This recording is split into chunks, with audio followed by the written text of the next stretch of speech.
Aïd al-Adha au Mali, la plus importante des fêtes musulmanes. Elle est célébrée 2 mois et 10 jours après le Ramadan. Premier acte de la journée, la grande prière. Parmi les fidèles, le président de la transition, colonel Assimi Goïta, accomplit son devoir religieux dans la sobriété à Koulouba. L'imam Abdraman Touré dirige la prière. Allahu Akbar. Allahu Akbar. Allahu Akbar. Allahu Akbar. Allahu Akbar. Allahu Akbar. Assalamu alaikum wa rahmatullah. Assalamu alaikum wa rahmatullah. Le traditionnel sermon de l'imam qui a suivi les 2 rakas porte d'abord sur le sens de l'Aïd el-Kébir. Une fête qui rappelle la soumission d'Ibrahim à Allah subhanahu wa ta'ala lorsque celui-ci lui demande de sacrifier son fils Ismaël, remplacé par la suite par un mouton. Évoquant l'actualité, notamment la situation du pays, l'imam implore Dieu pour la paix et la cohésion sociale au Mali. Il n'a pas manqué de formuler des vœux de succès aux autorités de la transition et de bonheur à l'ensemble du peuple malien.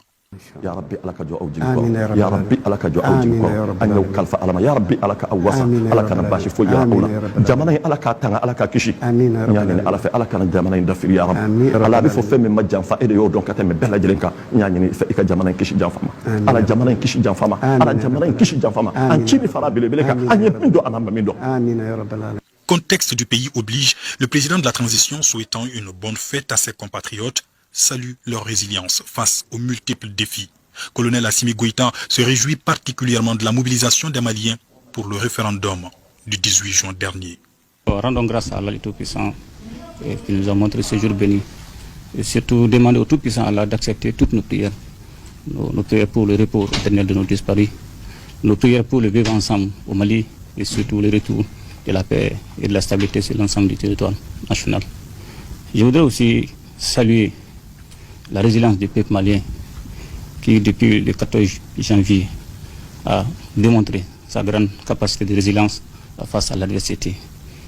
Aujourd'hui, il me plaît de saluer énormément cet effort.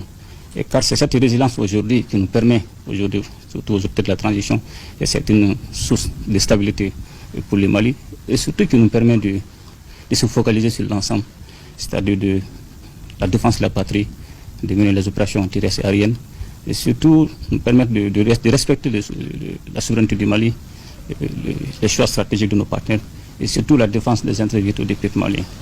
Aussi, dans le même cadre, je voudrais remercier le peuple malien pour sa grande mobilisation lors du référendum du 18 juin 2023. À travers cette grande mobilisation, le peuple malien vient de démontrer sa détermination et son engagement à œuvrer jusqu'au bout pour l'avènement d'un Mali nouveau, un Mali courant. Je voudrais aussi souhaiter une bonne pluviométrie, une bonne campagne agricole 2023 et surtout inciter les acteurs à redoubler d'efforts pour l'émergence du secteur agricole. Et tout en souhaitant aussi bonne fête à tous nos partenaires ici présents au Mali. Comme le souhaite la tradition, le président de la transition, accompagné du président du CNT et du Premier ministre, échange des vœux avec les personnalités présentes. Il est ensuite attendu à sa résidence à Kati pour immoler son bélier conformément aux recommandations de l'islam.